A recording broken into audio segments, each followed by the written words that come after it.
Joshua Reed is our next speaker, and he's currently an outreach medical caseworker with Care Beyond the Boulevard. Is anybody familiar with Care Beyond the Boulevard? All right. So they're a medical nonprofit that serves the homeless and people in need on the streets. They take out vans, they have clinics, they're all over the city. So thank you, Josh. Before we get into this, does anybody need to take an intermission? Does anybody need to use the restroom? Anybody? You're all good? Okay.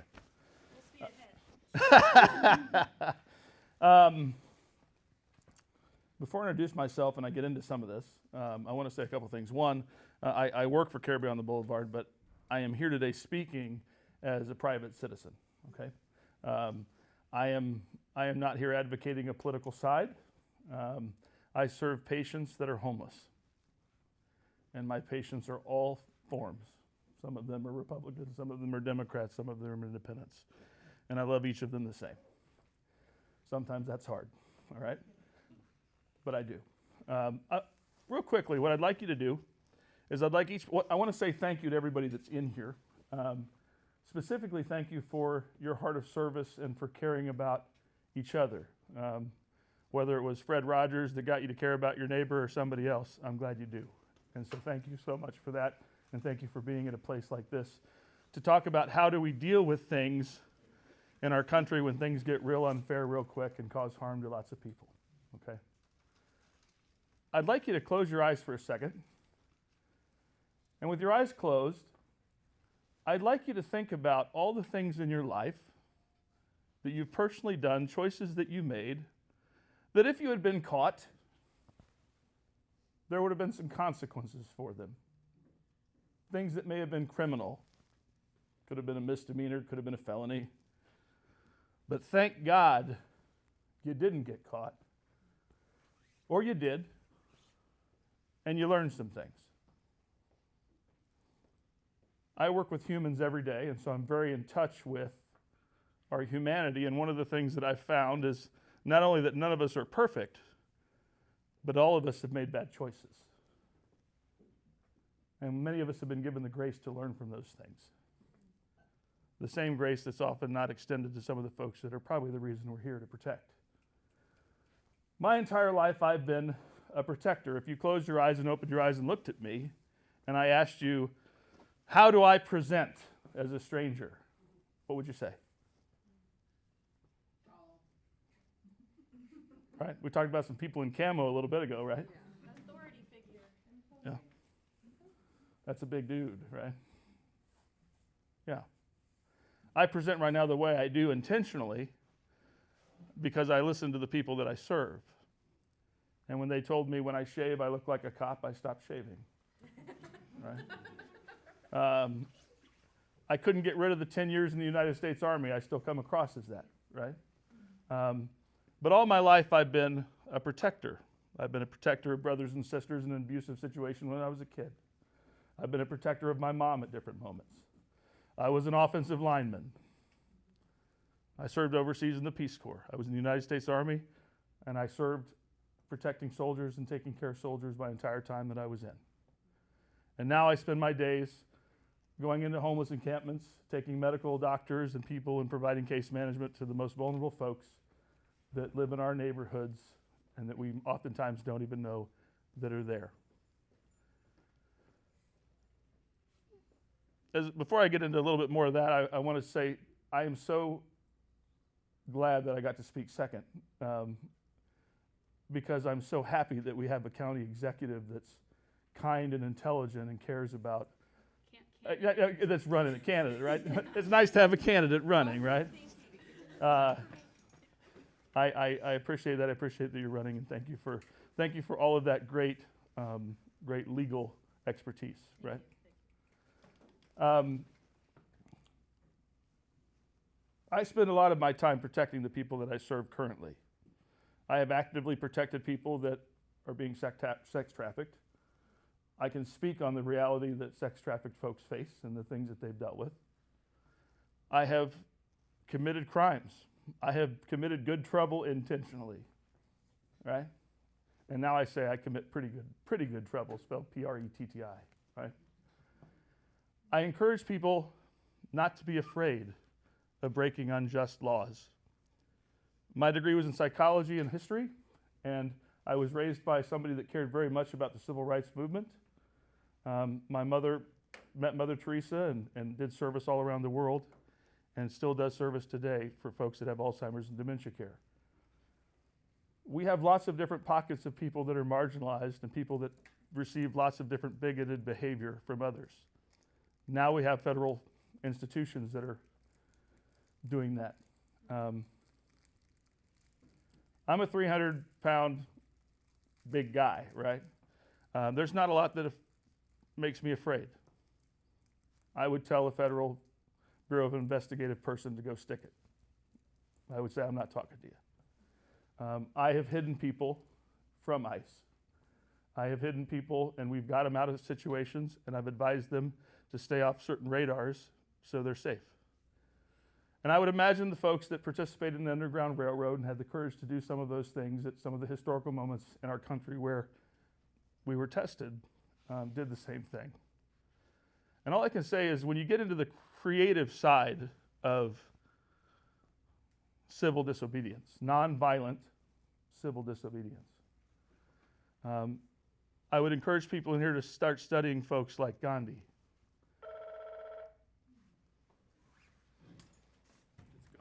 It's Gandhi, he's calling. When Martin Luther King was trying to figure out how best to help the movement and the leaders of the civil rights movement, they studied Gandhi and what he did. Now the difference between Gandhi and what he faced and what MLK faced and what we face today is, thank God today we have so much modern technology at our fingertips. The ability to be able to photograph and record, no matter what type of person you are in the face of fear, whether you're a fight person like me that run towards it, or you're a flight person that might back away, or a fawning person, there's a role you can have in nonviolent protest. There's creative outlets all across the board. Whether that be blowing a whistle or ringing a cow, hitting a cow, we need more cowbell, whatever, right? Like, there's stuff you can do, and there's really creative options to do it. Every poster made matters. Every piece of art that inspires something matters. Every song that's written matters. And so if you're the type of person that cares about that, I hope you keep doing it. On a personal note, I'll say this.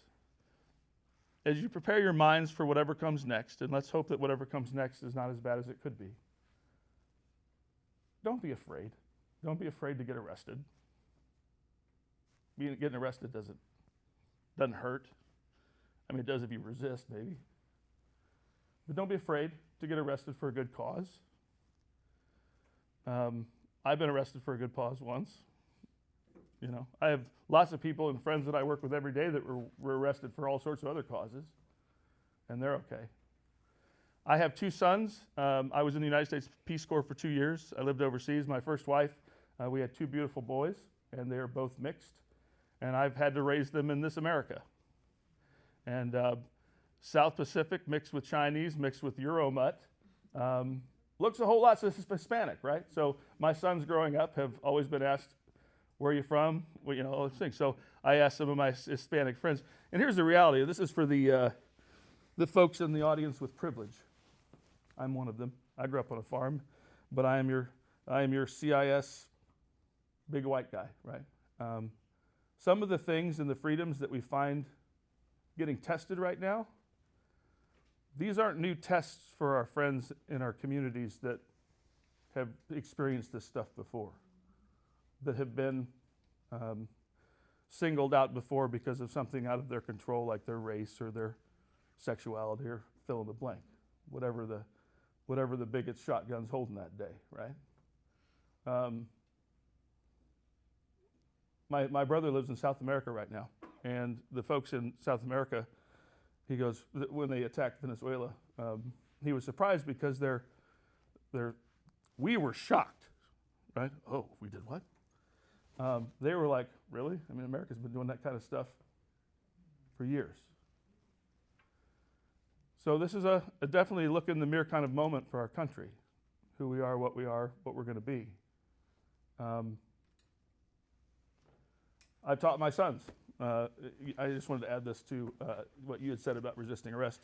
I'm a person that if I walked up to an ICE agent and I was angry, and they knew it,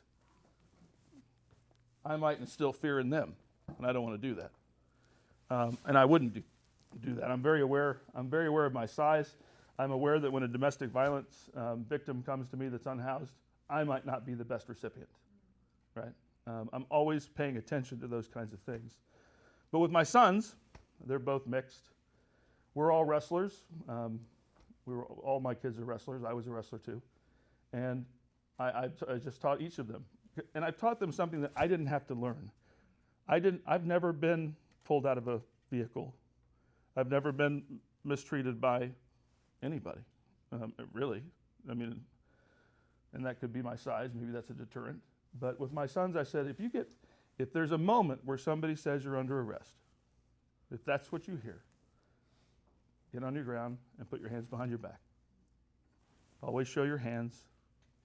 Get down and be safe. I'm not resisting, right? There's nothing scary about getting arrested.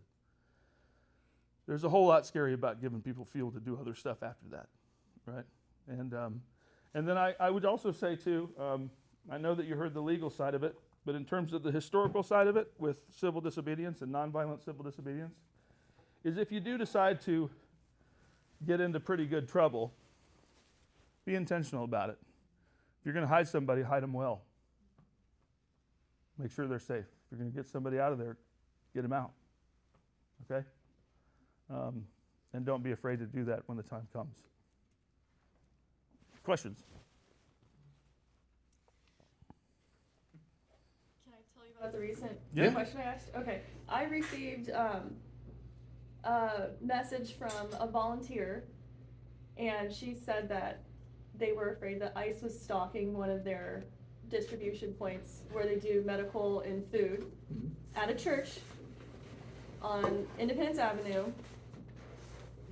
and they had to lock the doors and then escort the family home in a different vehicle.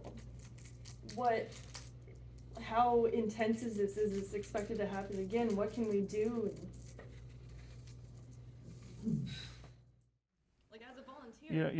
There have been so many systems that have been tampered with. I mean, with Doge and what Musk did to take away people's, the targeting with Social Security information. I do a lot of things that are about connecting people that are unhoused back to giving them back standing, right? That they can't prove who they are. They don't have photo identification. They don't have any of their legal documents. It's all gone. Maybe it got burnt down in their camp. Maybe somebody stole their backpack. Those documents aren't made to live outside. So getting people reconnected with that. Now, I do run into a lot of situations where I come across people who are immigrants who came to this country. They are undocumented workers. I'm not going to use the word illegal alien. I think that being nasty and criminalizing people fleeing for the betterment of their family and their future is not okay. My Christian principles that I was raised with, that's not okay, right? We got him out of there. It hasn't happened a lot. I don't know how many of you are in situations where you work or where you live where you are around people that you know are undocumented that you know you need to help protect. I don't know. I'm in situations often where I'm around people that have that. I might be sitting down with somebody. I helped somebody yesterday get all their vital documents that they could get, and they're not from this country. I've advised people not to finish filling out a Medicaid form, not only because they wouldn't have got it anyway, but two, why tell them where you are, right? But yeah, they will. The other thing too, though, and I think there's a flip side of this. I've got some folks that are trapped in this country and have stayed past their visa from other countries that are countries that my descendants are from, and some of them want to stay and some of them want to leave. Some of them have.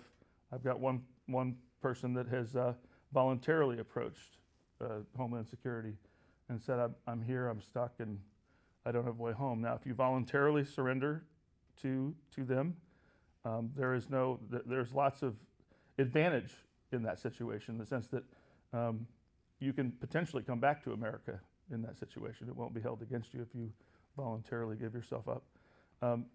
And those are conversations that you can have with people. You know, what are you trying to do? Where are you trying to get? Right now, there's not a consensus on a pathway to citizenship. I was a big Peace Corps volunteer and AmeriCorps volunteer, and when I was a Kansas City field director for Obama, I used to say, on the issue of immigration, I support anything really that gets somebody a good path to citizenship. Go plant 1,000 trees. Go do community service. Go contribute and invest in this country like our ancestors did to be here.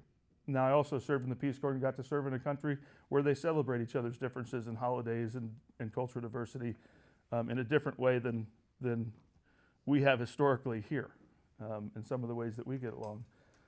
But I still think in the end, love wins, and I hope you guys keep applying your individual love and your situation to the people that you care about, and your friends and family. Obviously, you mentioned your sons, and giving them information that protects them. Yeah. I have a question for both of you. What kind of a microscope would you say, or magnifying glass, that Kansas City is under right now as far as intentionality of ICE looking towards us? When Trump won, I called, both my sons were in high school at the time, and I called the superintendent and the police chief and talked to everybody in Lee Summit, the community I live in, and was like, I have a son on the spectrum. He will never go back to school if he sees something happen in his school. And I was told, oh no, they've told us, our national partners have told us they're not coming to the summit. Well, they don't usually call ahead, right, and ask you to get the coffee pot started. And I just. Well, let's be clear, right? They're here, right? They're already here. Okay, so I guess. Yeah. They're here, and this is one of two of the gateways to the West, right? I mean, Kansas City's been a big deal in the expansion of this country for a long time, and we are a shipping hub, and we are right in the center, and there's a lot of north-south traffic that comes through here and different things. So we're one of the big cities and we're a blue city, So there's that target on our back. Yeah. Oh, can I also respond to that? Oh, yeah. I need the mics again. Let me get this back on for you. Because You can just hold it if you don't want it. I have something to say on this. I mean, we all know about the mega detention facility that they tried to convert into, or that the warehouse they try to convert into a 10,000 capacity mega ICE detention facility. Because this is the thing, okay? Port KC authorized that cell to, I think it's called Platinum, I forgot the other place that was going to authorize the cell to the federal government. And now Port KC, does everybody here know what Port KC is? Because it's kind of this illusory, but it's a real port authority that has the access to offer infinite money by putting our riverfront property as collateral to issue bonds out. So just a quick explanation of Port KC. Port KC is a body where people like the mayor basically puts people into Port KC, and but we don't have a say in what Port KC does, and they're able to buy and sell property on Kansas City's behalf, essentially.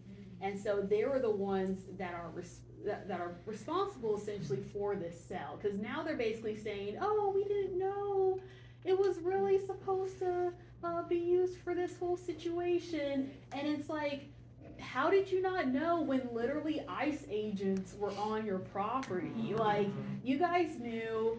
I personally do not trust Port KC. Port KC has done so many egregious things in the past that they're able to get away with because they're kind of like this shadow authority that the people don't have control over, because we don't vote people into Port Casey. We do not control what Port Casey does. The only person that really has any control over it is essentially the mayor of Kansas City. And I don't think that they should have so much authority. But the thing is that is not our alarm. This is an emergency. We are going to be used as a hub for detention. They're going to try to put all of their immigration into Kansas City as a central authority. And Minneapolis is going to be us in several months. And if people do not believe that, they're just not really looking at reality here, and that's why we have to prepare. So the thing is we have the evidence here. Trump is very interested in Kansas City. They literally want to put a facility that houses 10,000 potentially illegal immigrants here. You know, we're going to be the next Minneapolis. Don't we have a 5-year moratorium in Kansas City? Yes. Yeah. So the moratorium, and the thing is like we have to commend our city council, because they did act very quickly about this, and they did put together a 5-year moratorium. But then after the 5-year moratorium happened, Mark Alfred, our congressman from the south of Kansas City, basically stated, hey guys, if you guys want to put a prison in my backyard. Cass County. Yeah, which I mean, Cass County borders, Kansas City. It's like just right there. And so this detention facility is not going to be stopped by this moratorium. Thank you. No problem. Yeah, and I just want to piggyback off of that. Just so everyone clear, ICE is here. We are seeing an uptick in activity. It is being tracked. We know that they're showing up at immigration courts trying to detain people, and we are seeing a significant increase already. We know that they are here. That is why we need to have more of these meetings and meet our neighbors and learn the processes for these kinds of community defense efforts. And I just want to add a little piece. So obviously I have a heart for soldiers, right? I was in the Army for a decade, and people that serve in all the branches of our military, I haven't come across a lot that don't do so honorably. And half of my family is not of the political side that I'm on. I have a number of family members that are Kansas City police officers. And one of the things I do when I advocate for the patients I serve now, especially when I talk to sergeants in law enforcement, is I remind them that they're just as obligated to protect the rights of the homeless as they are the housed. And I tell them very clearly, I'm on your side. I have family that are law enforcement. When you do things to folks that are marginalized, that create trauma, when you treat people unfairly, unjustly, that can't defend themselves, you put other officers, and that does include my family members, in danger. Any officer that's ever been killed by somebody who was killed because they were the recipient of police trauma and treated incredibly badly, I would say that too about these ICE folks, is that they're somebody's family member, they have kids, they go home each night. And so if we engage in intentional, nonviolent civil disobedience, I don't think that stops us from educating those officers and telling them that they're wrong, or telling them that they're not on the right side of history. But I hope that we maintain their humanity too, and protect them as well. And I hope that ICE officers don't do things that put law enforcement officers or military members at risk, because we're not trying to have any of these deaths on any side. So be creative, have fun, get inflatable frog suits, whatever, right?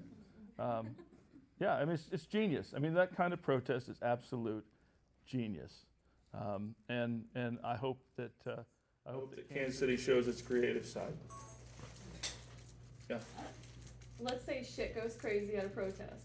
What can you do to prevent your eyes being burned off by pepper spray. Is there anything that we can do, or can we play medic, or like? Sure. Yeah, so I was trained in a lot of the nonviolent rioter protest stuff for the National Guard. The sandbag stuff, the rubber bullets, all that junk, right? And from a side, if you're going to go protest and you just want to be prepared, rubber bullets don't do much to layers, right?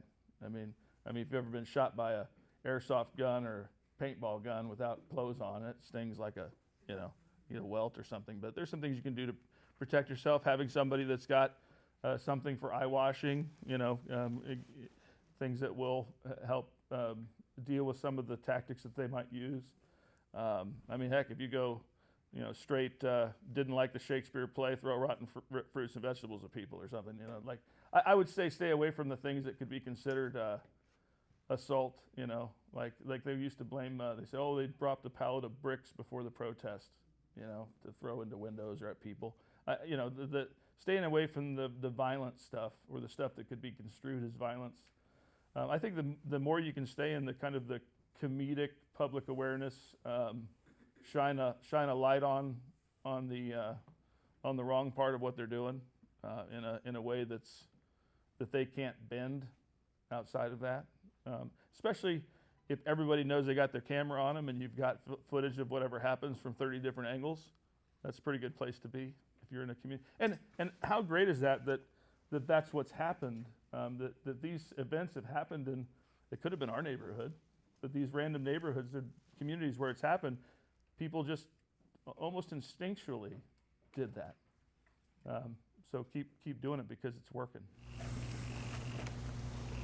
I think also remembering that, we can't do anything if we don't know who to call. You have to know your neighbors. You have to know who lives across the street from you. You have to know some of the people's names that are in this room. Tap into your resources, because there's a lot.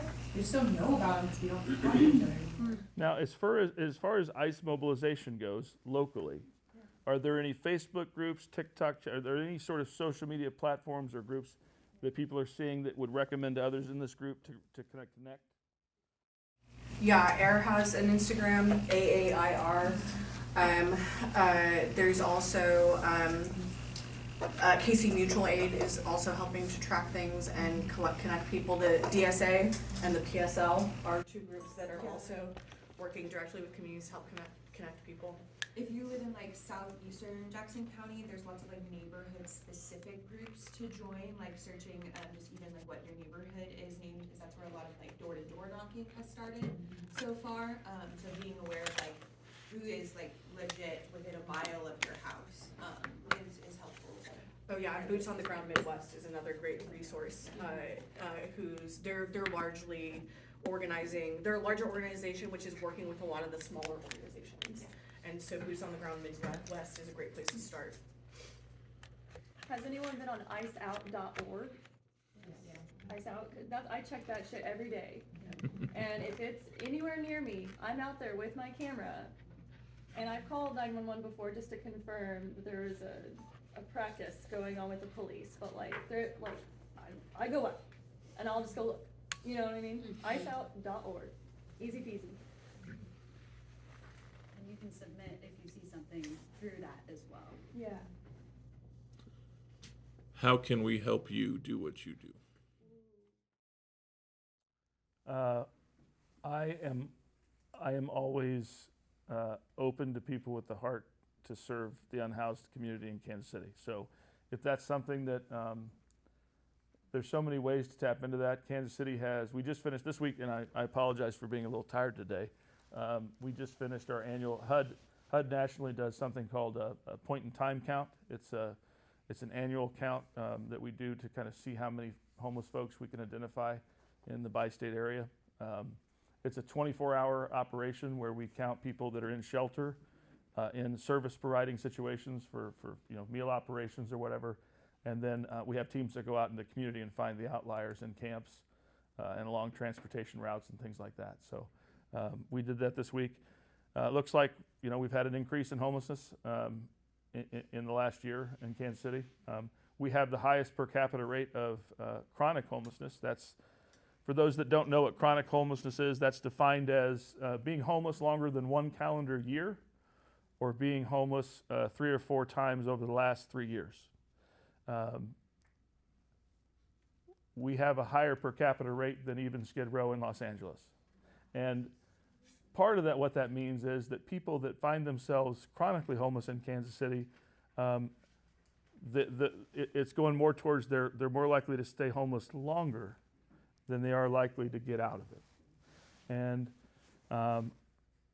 we scramble all day long to help people navigate out of that, break down barriers, find pathways to getting housed or getting services that lead to getting housed and on the path out. And so if you're somebody that would love to do that, if you'd like to get involved, I'd be happy to have a conversation with you. There's so many wonderful organizations to get involved in. River of Refuge is a great one. And there's, in the suburbs, you've got kind of this, Kansas City has an interesting history of finger pointing,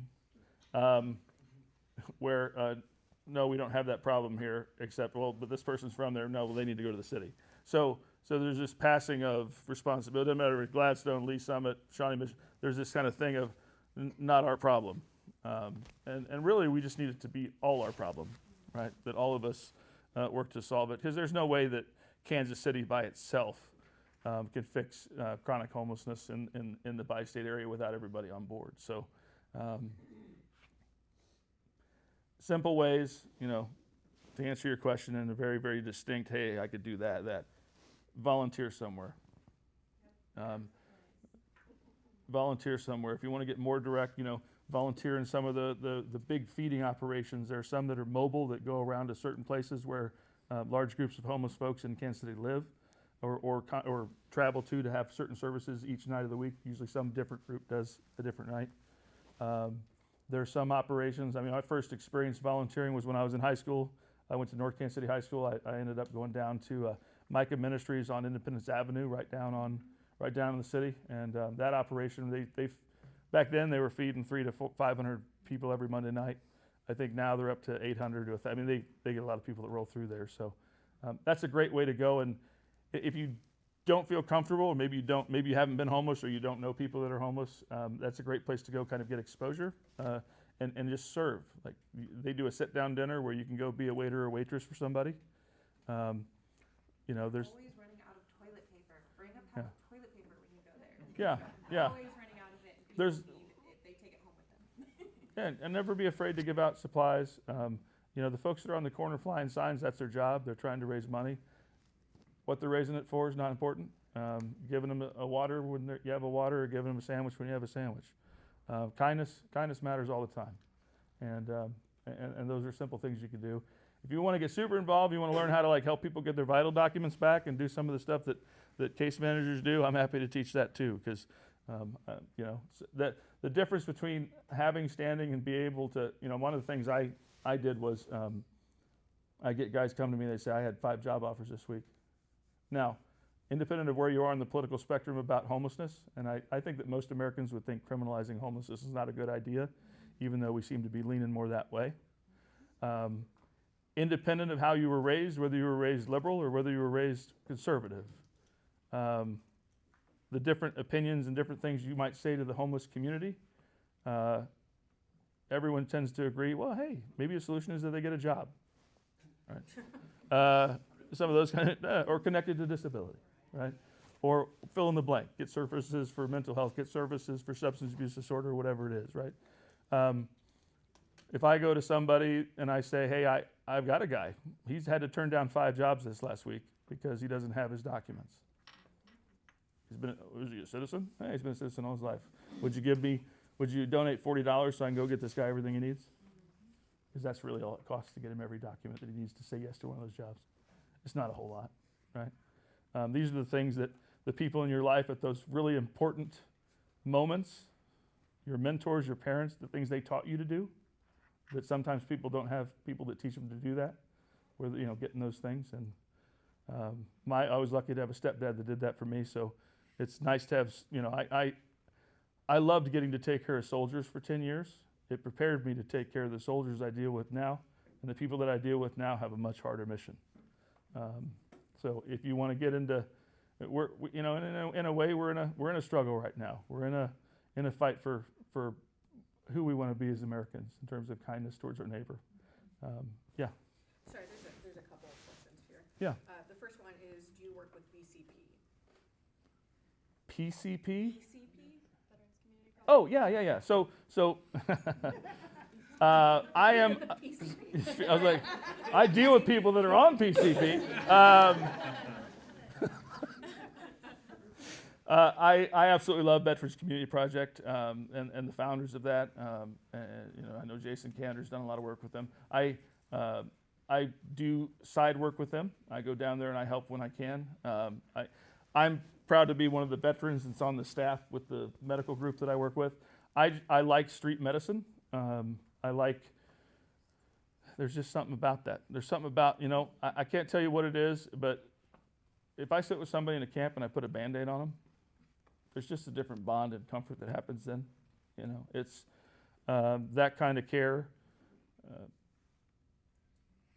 In the struggle to prove that you care to somebody, that's one of those things, you know, and it just creates a connection. And when I take a group of people around and we go one morning, every Friday at 8 o'clock at the health department, I meet whoever will meet me that's born in the state of Missouri. And we'll do all of this in 2 hours. We'll get their birth certificate. We'll get their fountain card, which is a Kansas City municipal ID. We'll go to the We Development Credit Union, get a free bank account. We'll go down to the license office and we'll get their state ID. And we'll sign the documents for their Social Security card. And in one day, they will have gone from having to give a no to being able to say yes. And that's, yeah. You get people to walk up to you and go, "You saved my life," or "Thank you," or, you know, all that stuff. But man, sometimes when people are down and they're in that place, there's in that hopeless, dark place where you see the barrier, you don't think you can get knocked down. They need people in the community that care about them, and they'll help them do some of that stuff. So there's not anybody in this room that couldn't do it. It's that easy. Happy to show you, right? Yeah.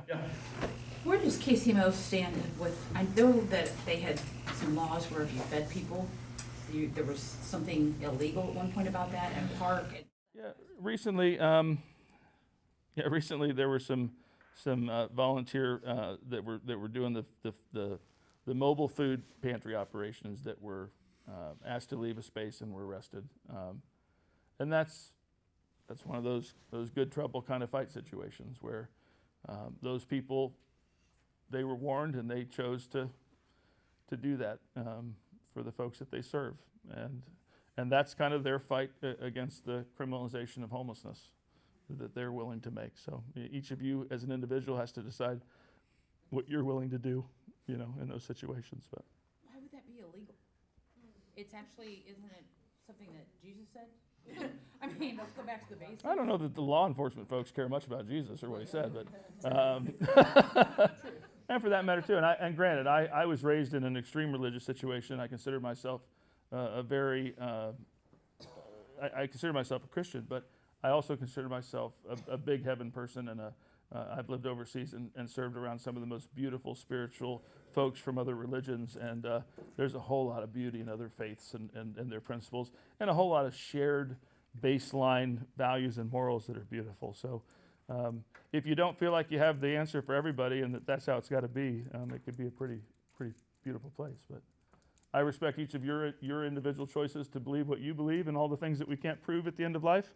And that's kind of how I treat the folks that I serve. So. But why? I'm just curious I why. can, yeah. So there's it goes into the codes, the ordinance of the city of Kansas City on food distribution, and so you have to have certain permits, you have to have certain license, and so if they go to a place and they don't have the permit or the license to distribute the food, and this is not packaged food, this is like, say if they have a soup and they're handing out soup like that, and that's why food handler's permit. It's a health Here's a hot dog, but So you need a trench coat and you open it up and you got your Ziplocs on the trench coat. right, yeah, Take a sample. yeah, on the corner. Yes, so that's why they do the whole thing where they pour bleach and stuff into like soup canisters and stuff like that. Okay. Oh yeah, I've got something to add to that. At Volunteer, we're a 501c3 nonprofit, and we tried to do outreach with hot food, but our insurance would not cover it unless we had a catering permit.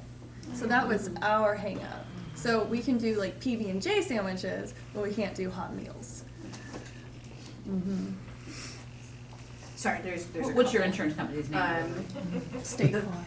Thank you. The first one is what is your organizations, the ones that you work, what is their biggest need currently? Okay, so the organization I work for is called Care Beyond the Boulevard. We are Kansas City's only street medicine organization or team. We operate a big medical bus that does rounds around the city. We operate medical teams that go out multiple times each week with doctors and providers into the camps. And then we operate, kind of more in-reach type fixed clinics on the avenue and then down at the Beehive down off Seo. As far as what we need, we just came through, obviously we're in the middle of winter. We just came through a big zone of challenge because of the cold. And since we're a medical organization, most of what we swirl around is what is the medical need of the situation. And in the winter, it's extreme, it's protection from extreme weather injuries, obviously frostbite and things like that. If you've seen folks on the corner that are in wheelchairs that have amputations, it's oftentimes, other than accidents, that those amputations came from frostbite and exposure, right? So as an organization, we spend a lot of time getting people from dangerous cold to warm, no matter what that means, and getting them to ERs and whatnot. So there's lots of ways to volunteer, but as far as like material goods and things that we constantly use are things that you would think about that you need when you're living outside and trying to exist outside. Whether that's tents, tarps, sleeping bags, your hygiene stuff. Imagine waking up in your house every day and everything that you used was not usable. Imagine not having a dresser or a closet, the pile, it rained last night or it snowed last night or the snow melted and stuff got in my tent and now my stuff's all ruined. There's a reason why the clothing pantries go through tons of clothes, because people need them. There's a reason why they go through socks faster than you and I would go through socks, because we can go wash them, right? And there aren't as many washing services and stuff that they have access to depending on where they are. And then, certain cities deal with things and close things down, and there's those impacts. You would probably be surprised. You could probably hand a pack of new underwear to somebody on the corner, and that'd mean a lot to them, right? As far as obviously in the winter, it's about keeping things dry and not wet. So gloves and socks that are dry, cold, wet feet, cold, wet hands equal serious threat in this kind of cold. And then we have coats and snacks, obviously snacks and food and things like that. Kansas City does this exceptional job of feeding the unhoused community. We are really, really good at it. We're so good at it, there are people that will come from rural areas and from other cities and states to come here, especially during the warm months, to be homeless here for the warm months. So we're good at that. And then we're kind of at that next phase where we're really wanting to get everybody, organizations and citizens, really good at helping with that second tier of stuff, right? Like getting people some things that are going to allow them to get back to work, learning to help people, getting more people that can help people learn how to apply for disability, because there are so many people on the streets that should have had disability income a long time ago. And the only reason they don't is because they've not ever had anybody or any organization that's spent the time to get it connected, right? And so because we didn't listen to Mrs. Carter back in the 70s with mental health issues and kind of created an environment where mental health services were done better, we got a serious problem on the streets with folks that have all ranges of mental health issues, because we've given the responsibility of that to the prisons, And so they get in that cycle, which is absolutely horrible.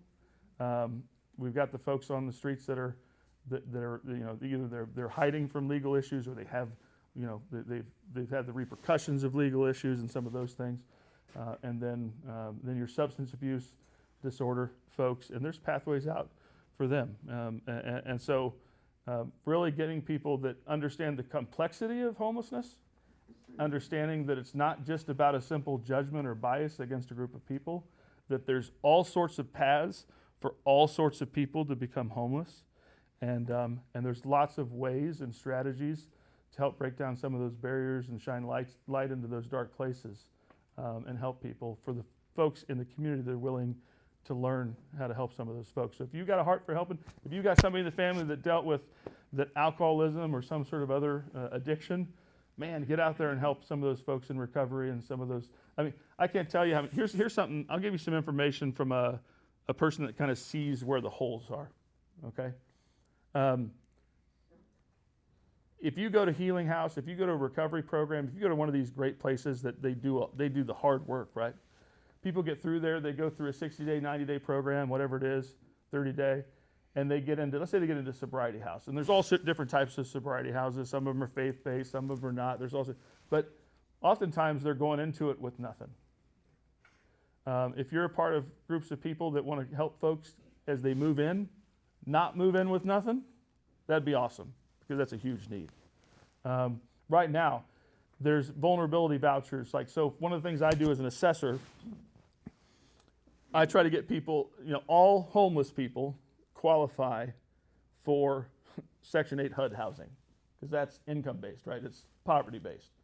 All unhoused people are well below that line, right? A great percentage of them are not signed up on those Kansas City Housing Authority lists, and they should be. So we spend a lot of time trying to get people signed up, so they're on the radar of HUD, so they can get the biggest pool of vouchers that exists for housing people is through HUD. The vulnerability vouchers, the ones that I am an assessor for in the COC that is Wyandotte County and Jackson County, are specifically for the most vulnerable. So what I have to do is I have to take 100 homeless people, just a pool of them, and I have to figure the less than one that's most vulnerable, because that's how many of those types of vouchers exist. Less than one. There's less than 1,000 of those types of vouchers in the entire state.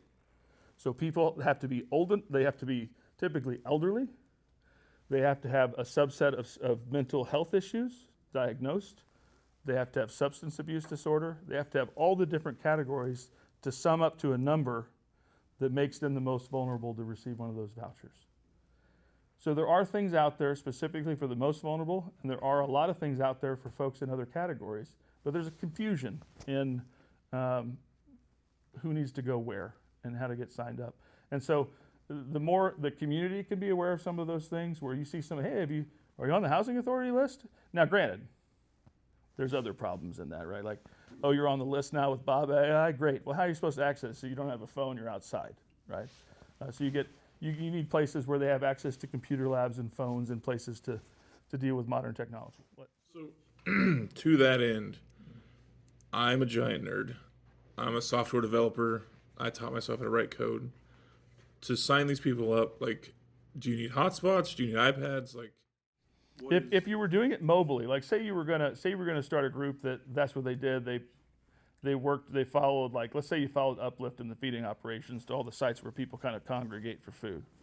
That's one of the things our medical bus does. We follow routes with big food turnout to provide medical care, because everybody's got to eat. You could do something like that. Now, the third floor of the downtown library is a great resource. All the libraries, for that matter, are places where unhoused folks will go to get access to computers. Are they close to libraries then? Or, like, do you have to walk? Many of them are, and then many of the libraries are on the bus line. Right now, I want everybody to think about this, because this is going to be something that affects the unhoused community in a way that most people won't understand. If you don't know it's going to, you might not think about it, right? At some point, and it's going to be close to when the World Cup is in Kansas City this year, they're going to reinstitute fares on buses. And that's going to have a significant impact on the unhoused community and their ability to get to and from services. So that'll be an issue. But with our organization, we operate out of the Beehive at 750 Paseo Boulevard. We do have a $10,000 funded through, I think it's Dell or Microsoft. It's a grant for a computer lab, so we have a place that people come and do some of those things. It would be cool to have more mobile stuff. What I do, I set up, as far as case management, I wanted to be able to go sit with somebody in their camp and do every single thing on my computer and my phone that I could do with them if they were sitting in my office. And that's been good as far as really being able to, because there are a lot of people that they stay in their camps. They don't go to other places for services. So yeah, but we can talk some more about it. I like tech stuff. Yeah. Someone is asking what to do if you get pepper sprayed. Does anybody know what to do? Flush your baby shampoo. Yeah, baby Flush your shampoo. eyes out. Yeah. Don't run. Obviously, pepper spray is what based? Oil based. What fights oil? Soap. Yeah. Yeah. I'd use Dawn soap. That's what I'd use, because if it can get a oil soaked duct clean, I figure it can get pepper spray out of it. Yeah. Oh, I just want to put a tip out for people who have to have prescription lenses. Do not wear contact lenses to protests. When you see me out in a protest, I'm always wearing my glasses, just because, like, if you get pepper sprayed and you have contacts on, like, that's nights out. Like, you're gonna be, Yeah. in trouble. It'll also get it off your clothes. Yeah. Is there a push with the World Cup to remove the unhoused? I would say that, I don't know. I think there's just been a legitimate, they're obviously looking for a solution to chronic homelessness in Kansas City as far as per capita. There's a lot of city leaders and people that are doing a great job. Josh Henges and the folks at the city that work, Dick Allen and that whole team, Amber, and they do a great job. And many of them have, some of them have lived experience too, so they understand the realities of being homeless personally. I think the city is scrambling. I mean, come on. In our lifetime, let's be honest. In our entire lifetime, including Chiefs and Royals parades, when have we ever experienced a zone when there's 600,000 extra people sitting on our city's head? We've never had it. There's no precedent in any of our lives. So it's going to be it's going to be fun. Yeah. But as far as I don't see anything I don't think they're clear. Now they're clearing out some camps strategically, or they're clearing up some areas of the city to beautify and things like that. But I don't know that they're intentionally targeting unhoused folks in a different way because of the World Cup. I think the World Cup's just presenting some challenges. It's gonna the other thing is, how many people in here have ever ridden the public bus system in Kansas City? Okay. When you were on the public bus, did you notice unhoused folks on there with you? Right. I think it's going to be fascinating to what they decide to do with fares, right? Whether they want to have less homeless folks on the buses and institute fares or not before the World Cup. It'll be fascinating to see what the city does. But they're definitely having to weigh those kind of things. Are there going to be prepaid bus cards to hand out during that time? I don't know. I don't know. I do know that there has been talk that the Kansas City Fountain ID, and part of this is because a lot of unhoused folks are encouraged to have it as a secondary form of identification, because sometimes it's very hard to get their state ID in certain situations, depending on what they're dealing with. That fountain card itself might have some role in reduced fares once they reinstitute bus stuff. That was told to me by folks over there at the fountain card office, but nothing has been finalized or set as far as I know.